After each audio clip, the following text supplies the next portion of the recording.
this. Wow. Alright, so I made a collage. Because apparently people need uh, all of the information to be in one place, because people have very poor uh, information retention, very short attention spans, and are unwilling to do any investigation research for themselves. So there's a lot more I would have liked to included, but this is the most I could fit in there, and the most important things all in one place. So, for centuries, scholars have suggested that the Star of Bethlehem may have actually been a great conjunction of bright planets. And then the story of the Star of Bethlehem described an actual event. It might identify the year Jesus was born. The Gospel of Matthew describes the birth of Jesus as taking place when Herod was king. According to Josephus, Herod died after a lunar eclipse and before a Passover feast. So, penumbral lunar eclipse, April 14, 1987, which was the Passover that night, as well as Nisan 14 was the original Passover. So it fell on a April 14th, which is Nisan 14th Passover, the year I was born too, and that happened to be a rabbit year, 1987, and that explains Easter rabbit, and moon becoming blood red, like a white egg becoming blood red, and then the symbolism of the crescent, penumbral lunar eclipse, crescent, and then there's a very obvious resemblance. There's a low-hanging hairline in the facial hair, which is also portrayed in many of these images. A lot of people's beards come right up to the lip, basically. And their facial hair is like all over. My hairline is super low on my facial hair, and even the mustache is portrayed like mine, like not just look at the shape of the nose, look at the eyebrows, look at the eyes, look at the forehead, look at the everything, the texture of the hair. There's a slight curl in all of these pictures up here and in mine. Okay, and then look at this right here. That is a recreation of the Shroud of Turin. Like, they made a 3D representation of what the Shroud of Turin is showing, and there's a puncture wound right there, right by the nipple, right under the nipple there, and in the same place all these depictions are showing the spear going. So in the Shroud of Turin has it there too, and then right there, that's exactly where that gash is. Right there, nipple there, nipple there. Okay, birthmarks may indicate a connection with one's previous life, and and not just randomly. It's birthmarks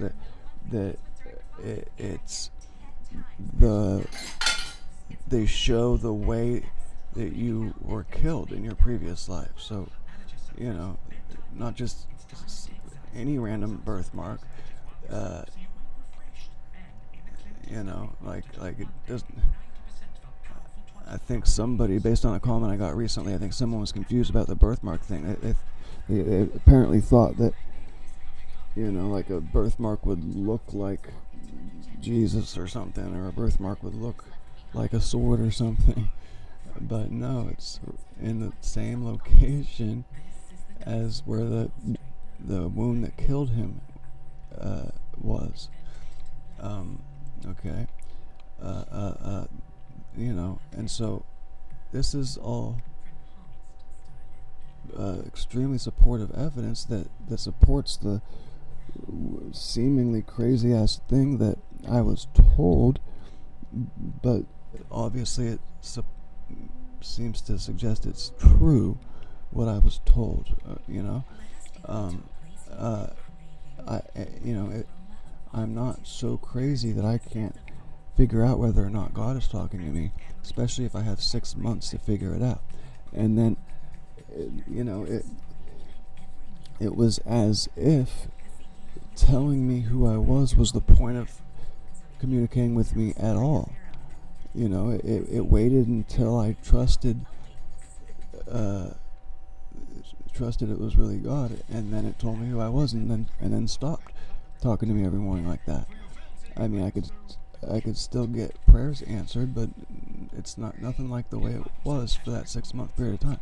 So, you know, it obviously telling me who I was the point of talking to me, and I didn't believe it at first because I never thought that's who I was.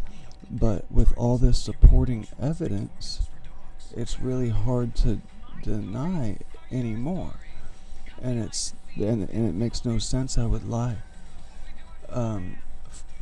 If anything, I'm willing to sacrifice a great deal to because I want to do the right thing. Like there's no benefits coming my way. Because of all of this. Like this means I basically have a destiny of doing a bunch of public service. It's not going to be sex, drugs, and rock and roll, that's for sure. So, anyway, this guy here is, where is it?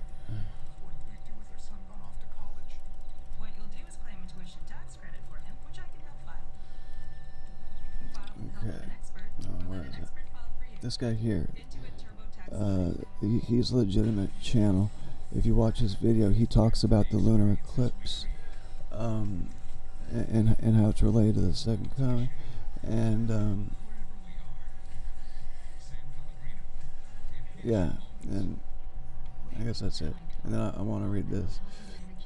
You won't give a shit about the loved ones in the way you knew them in the afterlife. You will see them again, but not in the same capacity or form you knew them as while in this incarnation. People travel in soul groups, and likely you have before and will again incarnate with the same group of loved ones, but you will switch up the roles each time. What was your mom this time around? Maybe your daughter next time around. In the afterlife, in between lifetimes, the non-physical form will be nothing like the them you would expect anymore. They would only resemble the form you remember them by in their energy, their vibe. It will be obvious who they are based on how familiar their energy feels, but not visually. The non-physical realm is hard to describe because it has little to nothing in common with the physical realm, but it's vibrant, colorful, and unconditional love pours through you constantly, and you feel it passing through you like sunlight passing through glass.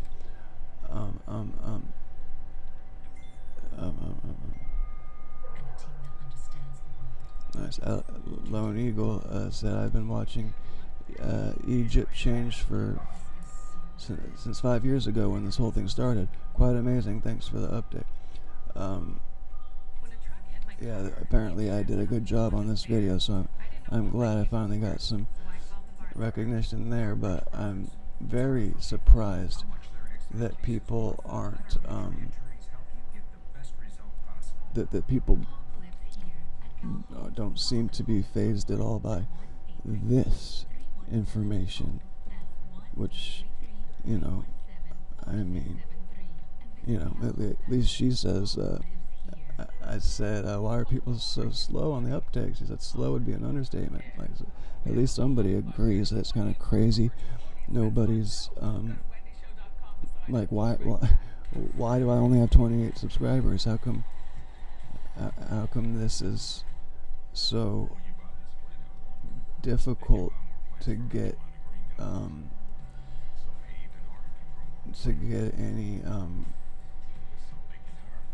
exposure. You know, like even if people didn't take it seriously, it should at least get more attention just as a joke. But like, it's seems kind of obvious there's some artificial hindrance happening to my exposure uh, uh, levels and the ability the reach that I'm able to achieve. But like it's gonna require some other people assisting me. You know, I'm not gonna be able to fulfill my role um, by through force. You know, I'm not gonna become um, you know who I'm supposed to be eventually through force. People are gonna have to put me in that position. Let me know what you think down below.